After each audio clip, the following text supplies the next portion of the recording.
प्रभु जी आज अपने जन की आंखों को खोले, जैसा तूने अपने दासों की आंखों को खोलकर अपने उन दासों की आंखें खोला जो आज तेरे नाम को ऊंचा उठाए परमेश्वर, वैसे आज इस कलीसिया की आंखें तू खोल कि आज सत्य के मार्गों पर चलकर अपने जीवन में वह आशीष व बरकत को देखने पाए जो आज इनके जीवन में ऐसी प्रॉब्लम है पिता जिसके कारण ये आजाद ना हो सके।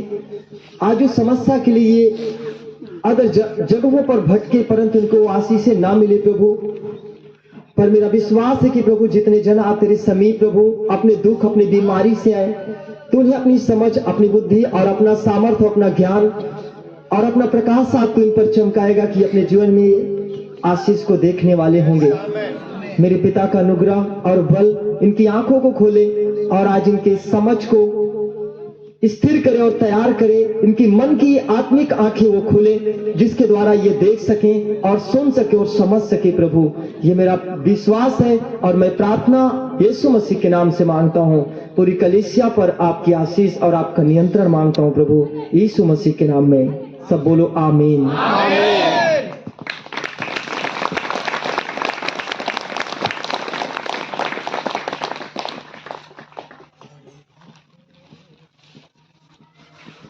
हालेलुया।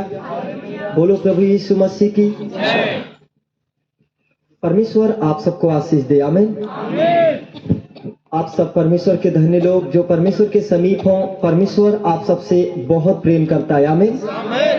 आपको मालूम हो कि जो भी समस्याएं आज आपके लिए असंभव है, जो चीजें हमारे लिए असंभव वो चीज प्रभु के लिए संभव है। हालेलुया। जहां पे तुम थक जाओगे परमेश्वर कहते हैं मैं तुम्हारा बल बनूंगा उस जगह से। हालेलुया। आज आपका दुख आपको पता है और इस जगह पे बैठे उस परमेश्वर को मालूम है। आमीन। आपको क्या है वो प्रभु भली भांति जानता है। बोलो प्रभु यीशु मसीह की। प्रिय भाई बहन, आज आपको बहुत सारी बातें जानना है जिस कारण हम अपने परमेश्वर के समीप चलते हैं और आते हैं, और हमें 2 साल 5 साल में प्रभु का धन्यवाद करता हूं कि आज पवित्र आत्मा 3 संडे लगातार आपके एक आशीष ना पाने का कारण क्या है इस बारे में आपको लगातार जगाता आ रहा है।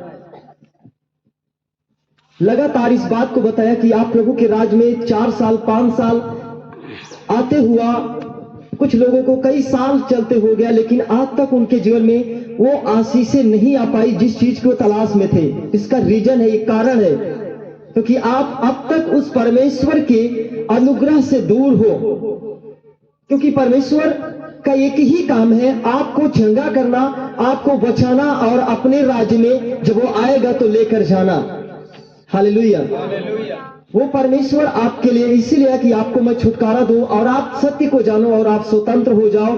लेकिन आज तुम उस स्वतंत्रता से इतना दूर हो तो क्योंकि आपके अंदर वो स्वतंत्रता आज भी नहीं है, इतना दूर आप उससे हो चुके हो। आप कहां से गिरे हो? बाइबल कहती है प्रभु ने आपके लिए वचन में बोला कि तुम अपने अपने चाल चलन पर ध्यान करो कि तुम कहां से गिरे हो।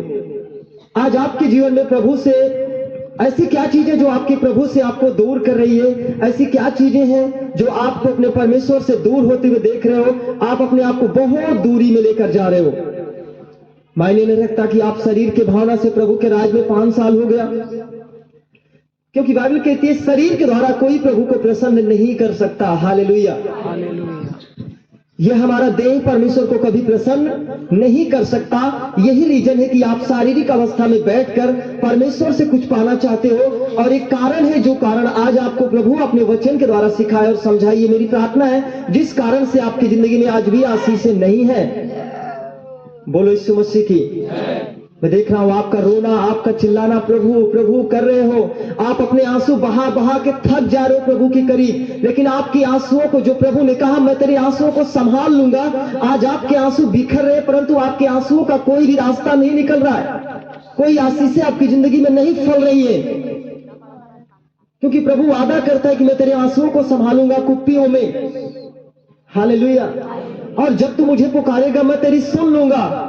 वो समय कैसा होगा, उस हम कब पुकारेंगे और किस अवस्था से किस तरह से प्रभु से पुकारेंगे, तब प्रभु हमारी सुनेगा। हालेलुया। क्योंकि बाइबल कहती है शरीर के द्वारा कोई प्रभु को प्रसन्न नहीं कर सकता। हम कितने साल हो गया, आप सब लोग, बहुत सारे भाई, बहुत सारे बहन हैं, वो चंगाई नहीं पाए, परंतु जो आत्मिक अवस्था से एक उस रास्ते जो प्रभु आपको बताएंगे, उसके द्वारा जिन्होंने प्रभु को अपनाया, आज परमेश्वर ने उनके जीवन में एक बड़े काम किया है। हालेलुया। परंतु जो अपने परमेश्वर के करीब ना गया और उसकी अवस्था में न चला जैसा कि प्रभु चाहते हैं, उस तरह ना जीने के कारण आज आपकी जिंदगी में वो आशीष नहीं आ पाई, आपकी जिंदगी में आज भी वो रुकावटें बनी हैं। बोलो मसीह यीशु की। आज प्रभु ने कहा, मेरे लोगों को उस बात का भेद बता, उस लोगों के बीच में इस बात को बता कि आज उनकी जिंदगी में मैं आशीष क्यों नहीं दे पा रहा हूं, और आज वो अपने आशा में आशाहीन बने बैठे हुए हैं। हालेलुया। बोलो यीशु मसीह की। हम वचन को निकालेंगे, हम देखेंगे वचन के द्वारा फिलिपियों की पत्री, फिलिपियों 4 अध्याय उसका 5 वचन में हम पढ़ेंगे, तो उसमें एक अद्भुत बात लिखी प्रभु ने जो हमें बताया। फिलिपियों अध्याय 4 उसका 5।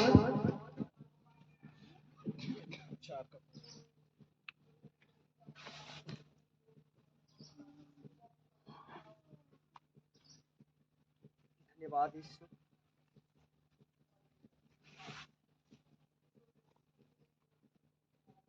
हम उसे पढ़ेंगे, फिलिपियों 4 अध्याय का 5। तुम्हारी कोमलता सब मनुष्यों पर प्रकट हो,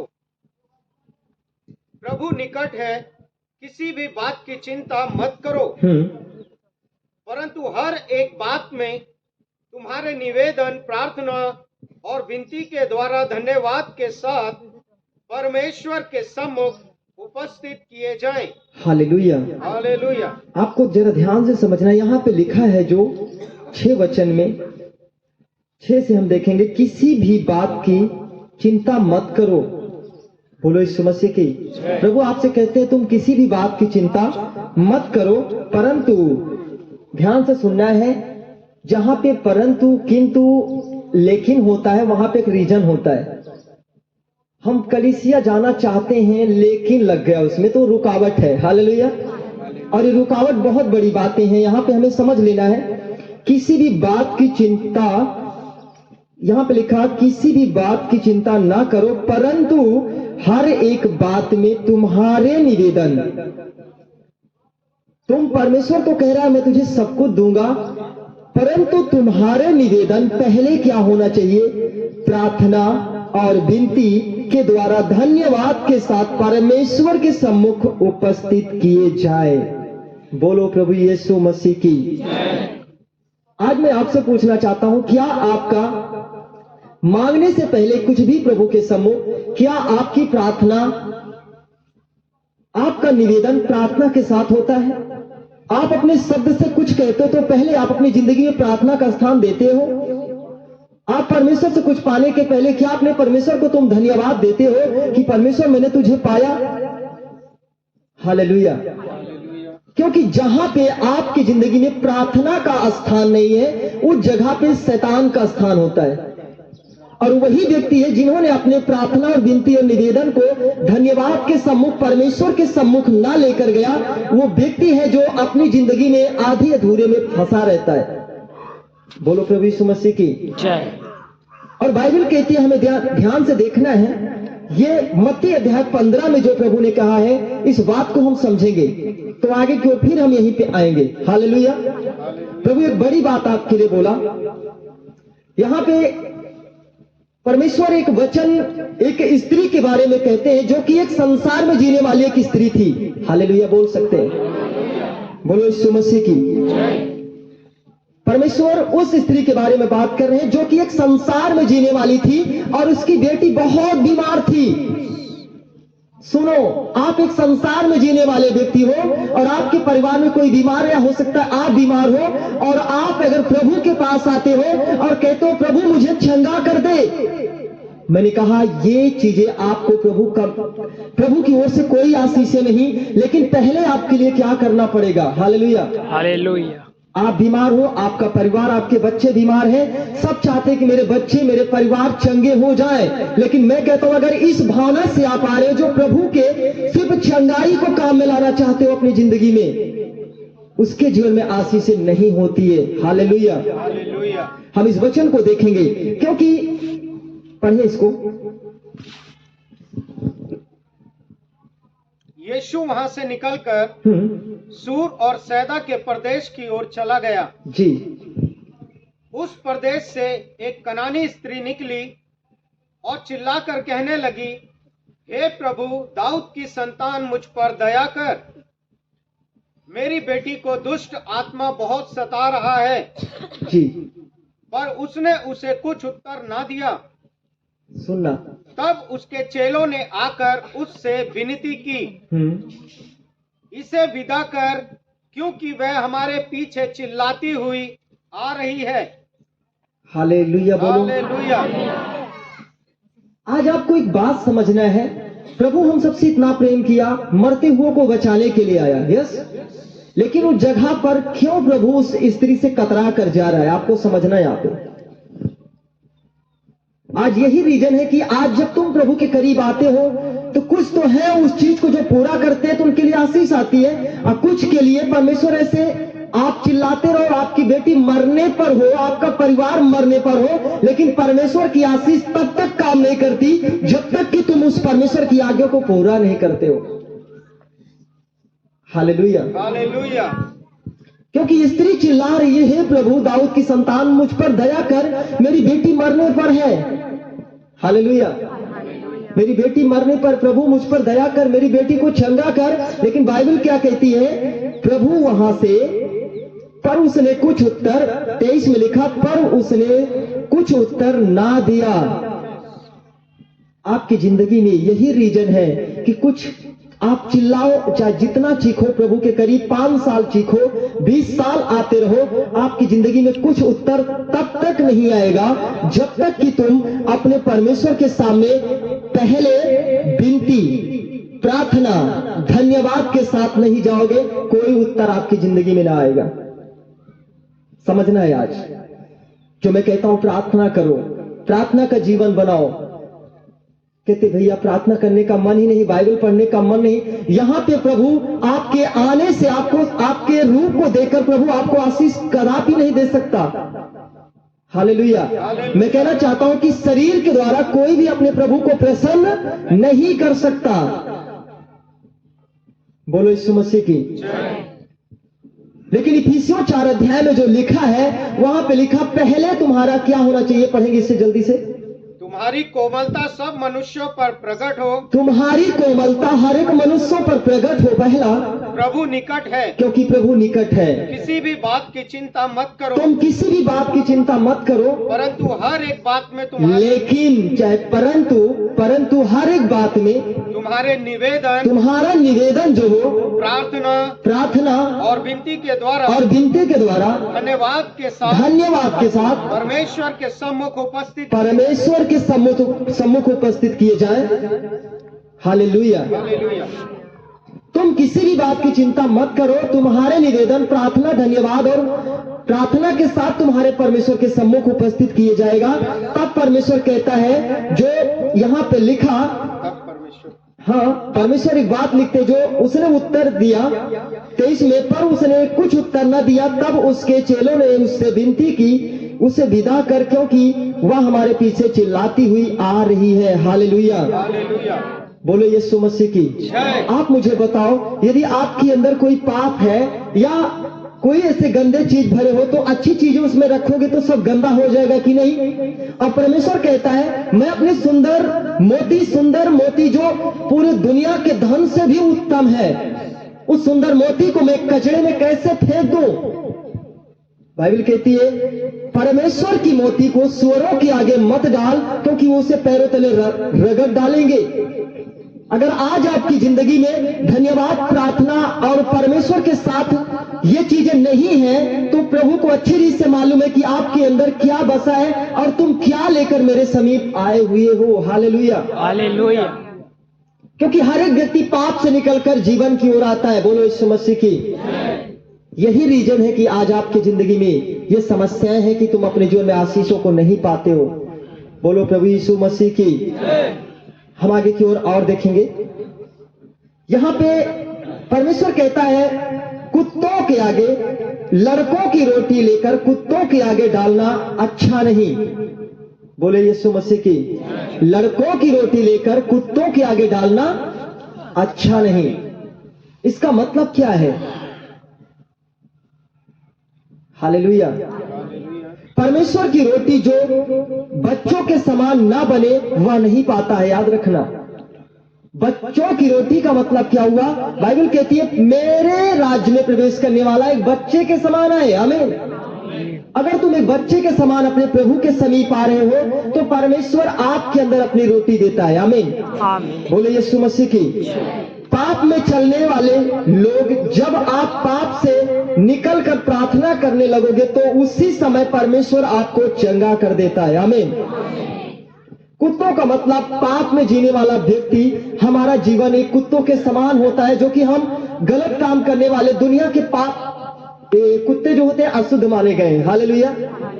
अगर उस अवस्था में हम जीते थे, पाप के समान हमारा जीवन होता है। बोले यीशु मसीह की। आप समझने की कोशिश करें जो मैं आपको बताना चाहता हूं। आज परमेश्वर की दया हो आप पर। आमीन। क्योंकि जो बच्चों के समान बने उसी पर परमेश्वर की दया होती है। आमीन। हालेलुया। और जिसके अंदर परमेश्वर का प्रेम, वही परमेश्वर के योग्य है। और आज जो प्रभु ने यहां पे आपके लिए कहा, पर उसने कुछ उत्तर ना दिया। जब उसने चेलों से 23 में लिखा, परमेश्वर कुछ उत्तर नहीं देता। कब तक? जब तक आप अपने परमेश्वर के सम्मुख प्रार्थना और धन्यवाद के साथ नहीं जाते हो। हालेलुया।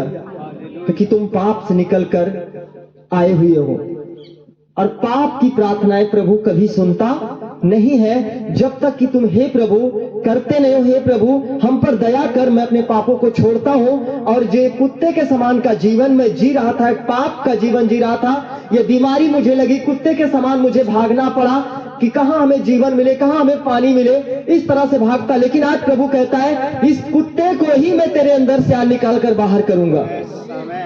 हालेलुया। शैतान एक कुत्ते के समान है। शैतान एक कुत्ते के समान, वो हमें उसी दशा में ढाल देता है। हमारे जीवन को प्यासे के समान छोड़ता है, मैं प्यासे की तरह भटकता हूं। और जो व्यक्ति उस कुत्ते को, उसके कार्य को छोड़ देता है, परमेश्वर अपनी रोटी उसके अंदर डाल देता है। बोले यीशु मसीह की। यहां पे लिखा, हालेलुया। हम देखेंगे और आगे इस पर कनानी स्त्री के विश्वास के बारे में क्या लिखा है आगे की ओर। उसने उत्तर दिया, इजराइल के घराने की खोई हुई भेड़ों को छोड़ मैं किसी के पास नहीं भेजा गया। हालेलुया। प्रभु ने कहा, मैं इजराइल अर्थात शुद्ध मन वालों के पास भेजा गया हूं। सिर्फ मैं पाप के लिए नहीं भेजा गया कि मैं पाप को रोटी खिलाऊं। क्या प्रभु शैतान को पालने के लिए आया है? क्या शैतान को नाश करने के लिए आया? आमीन बोल सकते हो। बोले यीशु मसीह की। यदि प्रभु कह रहा है, यदि तू पाप में जिएगा तो मैं तेरी प्रार्थना कभी ना सुनूंगा। यदि तू मेरे पास आएगा और मेरे साथ प्रार्थना करेगा तो मैं तुझे शीघ्र चंगा करूंगा। इसीलिए प्रभु कहता, मैं इजराइल के सिवा और किसी के पास नहीं भेजा गया। हालेलुया।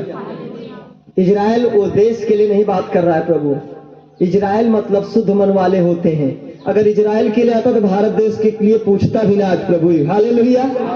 यदि ये सोचो कि अगर इजराइल के प्रभु आया होता, इजराइल देश के लिए सिर्फ ना, तो हमारे लिए क्यों आया? हमें क्यों बचा रहा है आज? इजराइल का मतलब क्या होता है? उसका अर्थ होता है जैसे कि हम किसी का नाम के द्वारा किसी का गांव रख दिया जाता है ना, गांव के नाम, आपका नाम हो उसी के नाम से गांव रख दिया जाता है, उस गांव का नाम हो जाता है। इसी तरह इजराइल का राजा परमेश्वर, हालेलुया, वो इजराइलियों पर उपस्थित होता था, उसीलिए उसका नाम इजराइल रखा गया। तो उस देश के लिए नहीं। जितने लोग प्रभु के हैं, जितने लोग परमेश्वर के हैं, जितने लोग शुद्ध मन बनाते हैं, वो सब इजराइल है। हालेलुया। हमारा मन शुद्ध है। इजराइल का मतलब शुद्ध मन वाला। हालेलुया। और प्रभु कह रहा है यहां पे, उसने उत्तर दिया, इजराइल के घराने की खोई हुई भेड़ों को छोड़ मैं किसी के पास नहीं भेजा गया। प्रभु का कहने का मतलब, मैं अपने लोगों के लिए जो मेरी आज्ञाओं पे आते हैं, मैं अगर वो शैतान के द्वारा, प्रिय भाई बहन, अगर आप पाप में चल रहे हो, बुराई में चल रहे हो, आपके अंदर गंदे गुनाह के काम है, तो आपके खून में, आपके देह में शैतान का बल है, शैतान का काम है। वो तुम्हारे लिए नहीं आया प्रभु, लेकिन जब तुम अपने पाप का अंगीकार करके अपने परमेश्वर के करीब आते हो, लिखा है पहले तुम्हारा निवेदन प्रार्थना धन्यवाद के साथ किया जाए। आमीन। उनके लिए प्रभु कहता है मैं आया हूं। आमीन बोल सकते हो। आज जो भी अपने पाप को छोड़कर, बुराई को छोड़कर परमेश्वर के सामने सबसे पहले धन्यवाद प्रार्थना करते हैं, परमेश्वर कहता है मैं तेरी ओर अपनी दृष्टि कर रहा हूं। बाइबल कहती है वो स्त्री बार बार चिल्ला रही, प्रभु मेरी बेटी पर दया कर, मेरी बेटी मरने पर है, दाऊद की संतान। प्रभु ने कहा मैं ऐसे लोगों के लिए नहीं आया हूं। हालेलुया। मैं पापियों के लिए नहीं आया हूं। मैं संसार के जो पाप करने वाले व्यक्ति हैं उनके लिए नहीं, परंतु जो पाप से पश्चाताप करते वो मेरे राज्य में, वो मेरे राज्य का हिस्सा बनेंगे। आमीन। जो पाप से निकल कर आए और मेरे साथ जिए, मैं उनके लिए आया हूं। बोलो प्रभु यीशु मसीह की। तब वो स्त्री क्या कहती देखें, पर वह आई, क्योंकि प्रभु ने 24 में लिख कह दिया, उसने उत्तर दे दिया, प्रभु ने उत्तर दिया, इजराइल के घराने की खोई हुई भेड़ों को छोड़ मैं किसी के पास नहीं भेजा गया। हालेलुया। 25 में कहा उन्होंने, पर वह आई, वह स्त्री आई और यीशु को प्रणाम करके कहने लगी। प्रणाम का मतलब घुटने पे आकर, पश्चाताप करके। आपके सम्मुख कोई भी आता है तो दीन बन जाता है, वो होता है दीन हम भर रहे हैं। हालेलुया। बोलो यीशु मसीह की। प्रणाम करी और कहने लगी, हालेलुया, हालेलुया, हे प्रभु मेरी सहायता कर। तब उसने उत्तर दिया। फिर प्रभु उसे कह रहा है, लड़कों की रोटी लेकर कुत्तों के आगे डालना अच्छा नहीं है, क्योंकि ये लड़के क्या हैं, परमेश्वर के लोग हैं और ये परमेश्वर के लोगों के लिए है। और ये मैं शैतान के सामने इसे देना नहीं चाहता हूं, मैं शैतान को खिलाने के लिए नहीं आया हूं अपनी बच्चों की रोटी लेकर। आमीन। प्रभु उस स्त्री से कह दिया, उसने उत्तर दिया, तब उसने कहा सत्य है प्रभु। तब स्त्री ने क्या कहा, तू जो कह रहा है सही कह रहा है प्रभु। हालेलुया। पर कुत्ते भी वह चूर चार खाते हैं जो उसके स्वामियों के मेज से गिरते हैं। बोलो यीशु मसीह की। तब वो स्त्री अपने आप को कहती है, वो कुत्ते जब हम एक पाप को मानने वाले कुत्ते के समान ही थे, तो जब तूने सत्य कहा प्रभु, मैं मानती हूं कि तेरा कहना सत्य है, पर वो कुत्ते की दशा में जब हम में कुत्ते के जैसे बनते, कुत्ता हमारे अंदर होता है, शैतान होता है, फिर भी मैं तेरी जो भी तेरी ओर दृष्टि किया उसका थोड़ा सा तिनका पाया तो वो जीवन पा जाता है। हालेलुया। वो स्त्री अपने आप को कहती है, मेरे अंदर सत्य है प्रभु, वो कुत्ते के समान जीवन है, वो पाप है, लेकिन जब मैं तेरी ओर दृष्टि करूंगी, जो भी करते हो सुना है कि आशीष पाते हैं, मैं कुत्ते की दशा में भी मैं तेरी ओर अपनी दृष्टि कर रही हूं प्रभु। प्रभु ने कहा, जा तेरा विश्वास बहुत बड़ा है। हालेलुया। तेरी बेटी शीघ्र चंगी हो जाएगी। प्रभु ने उसे आशीर्वाद दे दिया। बोलो यीशु मसीह की। यदि आप तुम्हारी पाप की दशा है उसमें तुम कहो, प्रभु मैं जानती हूं प्रभु सत्य कहा तूने। हालेलुया। यहाँ पे लिखा है उस 27 में उसने कहा, सत्य है प्रभु, पर कुत्ते भी वह चूर चार खाते हैं जो उसके स्वामियों के मेज से गिरते हैं। पर यीशु ने उसको उत्तर दिया, इस पर यीशु ने उनको उत्तर दे दिया, हे स्त्री तेरा विश्वास तो बहुत बड़ा है। हालेलुया। जैसा तू अब चाहती है तेरे लिए वैसा ही हो। और उसकी बेटी उसी घड़ी चंगी हो गई। ध्यान देना है आपको। बोलो यीशु मसीह की। क्योंकि वो कुत्ते की दशा में शैतान को प्रभु पालने के लिए नहीं आया। मैं कहता हूं अगर आज आपकी दशा अगर पाप की है, व्यभिचार की है, गंदगियों की है, अगर तुम आज भी अपने गंदेपन को नहीं छोड़ना चाहते हो, तो प्रभु की आशीष आप पर कभी भी नहीं आ सकती। प्रभु कहता मैं तेरे लिए नहीं आया जो मेरी आज्ञा नहीं मानता। हालेलुया।